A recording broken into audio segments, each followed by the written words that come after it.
It's a bittersweet time to be into cars. They're getting bigger and heavier. They're getting turbos which boost torque but ultimately kill the good noise. And because humans are slow and inefficient by design, computers are doing a lot of the hard work for us, including changing gear. In fact, compared to the cars of yesteryear, they're getting pretty easy to drive. All you really need to do is get in, press the start button and point the car in the right direction.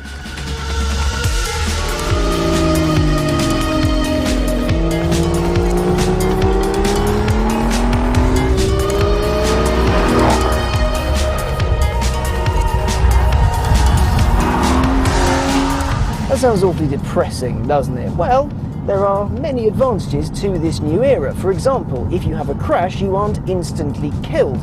Cars are more efficient and less polluting than ever before. They're faster as well and easier to drive for more people. Nowadays, there are some manufacturers that take the best bits of the new, but also throw in the best bits of the old. Take Aston Martin, for example. This is a V12 Vantage S, and for the first time, it's got a manual gearbox.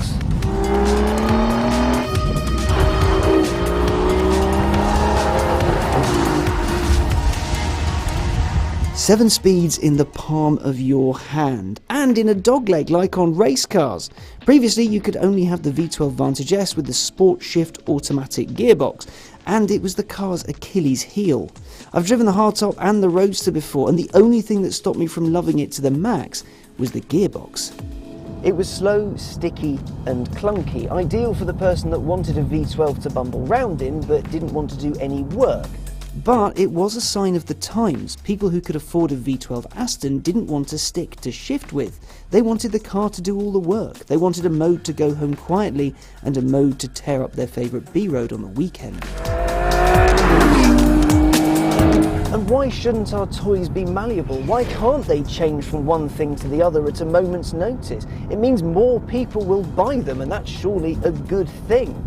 And most of the time, if there wasn't a manual option, the person that would have bought it will say, well, sod it, and get the auto anyway. And as more people say sod it, the purists cry foul. They're ignoring us, they're killing driving, they don't care about their past or about us. You know what? That's all BS. Technology won't halt itself because you like it that way, else we still be manually ploughing fields. If you really want fast cars with manual gearboxes, why didn't you buy them new? If the answer to that is because I couldn't afford it, then you know why autos are so prevalent.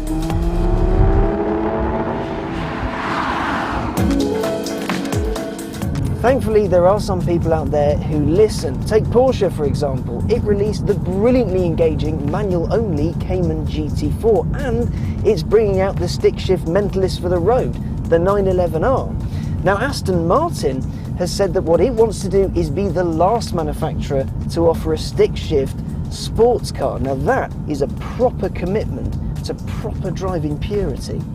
And this is a hell of a car to commit to. Its 565 horsepower, 457 pound-foot 6-litre V12 is a thing of beauty. Aston says the manual will get the car from 0 to 62 in 3.9 seconds and up to 205 miles an hour. That's no slower than the auto, and thanks to something called AM shift, it'll blip the throttle for you on downshifts and allow for flat upshifting, keeping your progress as brisk as possible.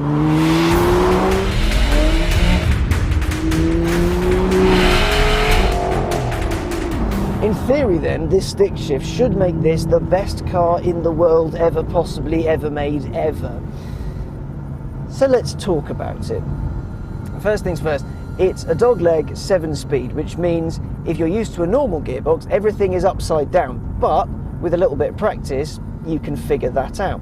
There are a lot of gears packed into quite a small space, so initially at least, it's actually quite confusing, because you think you're going for third, but you end up in fifth, or you think you're going for second, you end up in fourth, and it can be a bit tricky. I've caught myself out a fair few times, but thankfully this thing has so much torque, if you do miss second and end up in fourth, you'll still fire yourself off into the distance at a moment's notice. The clutch itself is nice, easy, it's light, it doesn't feel too difficult to use, but as a package, you actually have to work hard to make it work for you. It's not easy. It doesn't hand everything to you on a plate.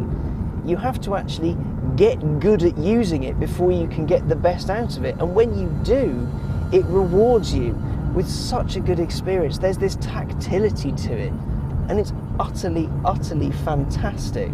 And it feels so much more precise than the auto option. I had to reverse it into an awkward space last night. The kind of like inch forward, inch backward maneuvers that in the auto you'd end up hitting something because it's not as precise. The shift itself is quite notchy. You do have to ram it home as well. You do have to put a bit of effort into it. You feel it engage the gear. You know where it is and what it's doing. You do understand though, after a while of using it, why cars like this don't have manuals anymore. Because it is quite tricky and there is a lot of power, and the last thing you want to do is say pop up a gear shift when you're going quite quickly, because the power on offer is just immense.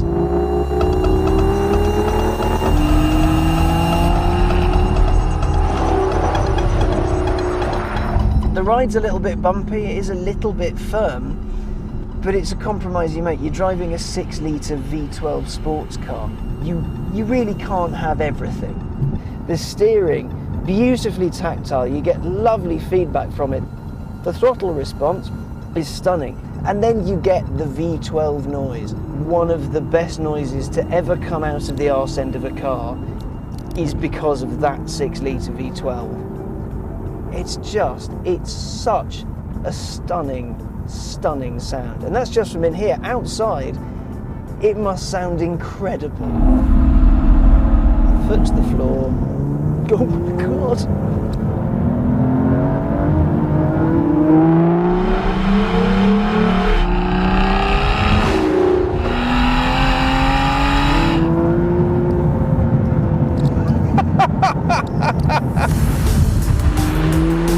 It's been said that the Vantage is looking a little dated. I mean, it's quite an old car now. It's been around for a very, very long time.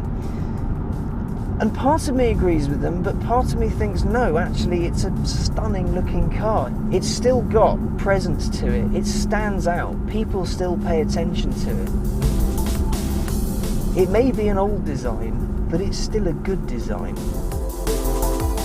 Purists and driving enthusiasts and what have you have long been lamenting the fact that automatic gearboxes are here and turbocharged engines are here, and they're taking away the pleasure and the purity of something they love dearly. The analog era is dying out. First television, now sadly cars. This and cars like it are going to become increasingly rare. They're already rare, let's face it, but we should celebrate things like this. We should enjoy them, especially while we have them. Because one day people will stop making them. It is a thing that is going to happen. You know, maybe we'll all be in electric pods being whizzed to and from work. I personally hope not, because it would definitely put me out of a job.